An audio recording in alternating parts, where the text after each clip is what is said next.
Sir, ನಮ್ಮಮ್ಮನಿಗೆ ಏನಾಗಿದೆ? ಒಂದು ಸಂಜೆ 9:30 ಸಮಯ, ಹೊಟ್ಟೆ ಹಸಿತಾ ಇದೆ. ನನ್ನ ಕಾರ್ಯವನ್ನು ನಾನು ಮುಗಿಸಿ ನನ್ನ ಮನೆಗೆ ಹೊರಡಬೇಕು. ಸಡನ್ ಆಗಿ ಒಬ್ಬ ತಾಯಿನ ಕರ್ಕೊಂಡು ಒಬ್ಬ ಹುಡುಗ ಮತ್ತೊಂದಿಷ್ಟು ಜನ ಬರ್ತಾರೆ.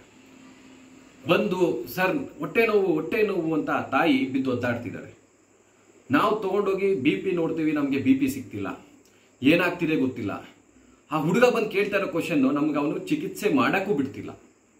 ಅವನು ಕಡೆಯವರು ನಮ್ಗೇನು ಹೆಲ್ಪ್ ಮಾಡ್ತಿಲ್ಲ. ಅವ್ರು ಕೇಳ್ತಾ ಇರೋ ಕ್ವಶನ್, ಸರ್ ನಮ್ಮ ತಾಯಿಗೆ ಏನಾಗಿದೆ, ನಮ್ಮ ತಾಯಿಗೆ ಏನಾಗಿದೆ, ನಮ್ಮ ತಾಯಿಗೆ ಏನಾಗಿದೆ.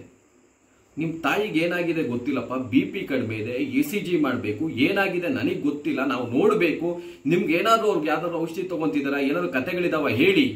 ಇಲ್ಲ, ಅಲ್ಲೇನಾದ್ರೂ ಆಗಿತ್ತಾ, ಮುಂಚೆ ಈ ಥರ ಕಥೆಗಳೇನಾದ್ರೂ ಆಗಿತ್ತಾ, ತೊಂದರೆ ಆಗಿತ್ತಾ, ಏನಾದರೂ ಆಯ್ತಾ ಅಂತ ಕೇಳಿದಾಗ ಒಬ್ಬ ವ್ಯಕ್ತಿ ಬರ್ತಾನೆ, ನಾನು ಪ್ರೆಸ್, ಅವನು ಐ ಆಮ್ ಫ್ರಮ್ ಪ್ರೆಸ್ ಅಂತ ಹೇಳ್ತಾನೆ.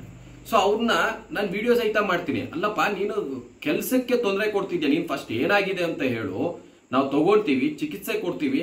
ನೀವೇನು ಹೇಳ್ದೆ ನಮ್ಮ ತಾಯಿಗೆ ಏನಾಗಿದೆ, ನಮ್ಮ ತಾಯಿಗೆ ಏನಾಗಿದೆ ಅಂದ್ರೆ, ಒಬ್ಬ ಡಾಕ್ಟರ್ ಆಗಿ ನಾನೇನು ಹೇಳ್ಬಲ್ಲೆ, ವೈಟಲ್ಸ್ ನೋಡ್ತೀವಿ, BP ಕಡಿಮೆ ಬರ್ತಿದೆ, ಕ್ಯಾನುಲಾ ಹಾಕೋಬೇಕು, ಫ್ಲೂಯಿಡ್ ರಶ್ ಮಾಡ್ಕೋಬೇಕು, ಹಾರ್ಟಿನ ಪ್ರಾಬ್ಲಮ್ ಇಂದ BP ಕಡಿಮೆ ಆಗಿದೆಯಾ, ECG ಮಾಡ್ಕೋಬೇಕು, ಎಕೋ ಮಾಡ್ಕೋಬೇಕು. ಸೊ ಮುಂಚೆ ಯಾವಾಗಾದ್ರೂ ಆಗಿತ್ತಾ, ಈ ತರ ಮಾತ್ರೆ ಔಷಧಿ ಏನಾದ್ರು ತಗೊಂತಿದ್ದ, ಈ ತರದ ಒಂದು ಇನ್ಫಾರ್ಮೇಶನ್ ವಿಷಯ ನನಗೆ ಬೇಕು. ಆದ್ರೆ ಇಲ್ಲಿ ಒಬ್ಬ ಪತ್ರಕರ್ತ, ಚಿಕಿತ್ಸೆ ಕೊಡಿ, ನೀವು ಮಾತಾಡಂಗಿಲ್ಲ, ಸೌಮ್ಯ ಸ್ವಭಾವದಾಗಿರ್ಬೇಕು ಅಂತ ಹೇಳ್ಬಿಟ್ಟು ಗೋವಿಂದರಾಜು ಅನ್ನುವಂತ ಒಬ್ಬ ಪತ್ರಕರ್ತ ಆಸ್ಪತ್ರೆಯಲ್ಲಿ ಜೋರಾಗಿ ಮಾತಾಡ್ತಾರೆ.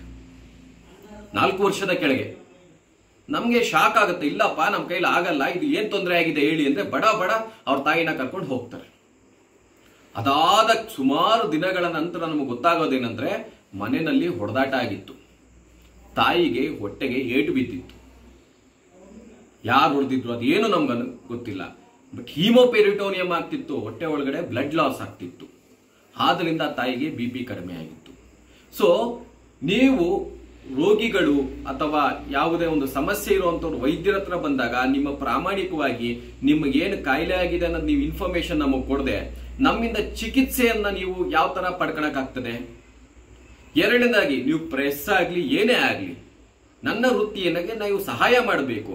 ಅದನ್ನು ಬಿಟ್ಟು ನನ್ನ ವೃತ್ತಿಗೆ ಅಡಚಣೆ ಮಾಡೋದು ಎಷ್ಟು ಕರೆಕ್ಟು? ಇದು ಒಂದು ನನ್ನ ಜೀವನದ ಅತಿ ಕೆಟ್ಟ ಅನುಭವ ಅಂತ ಹೇಳ್ಬೋದು ಗೆಳೆಯರೆ. ಈ ತರ ನಿಮ್ಮ ವೈದ್ಯ ವೃತ್ತಿನಲ್ಲಿರುವಂತಹ ನಿಮಗೂ ಅನುಭವಗಳಾಗ್ಬೋದು. ಎಚ್ಚರಿಕೆ ಇರಲಿ.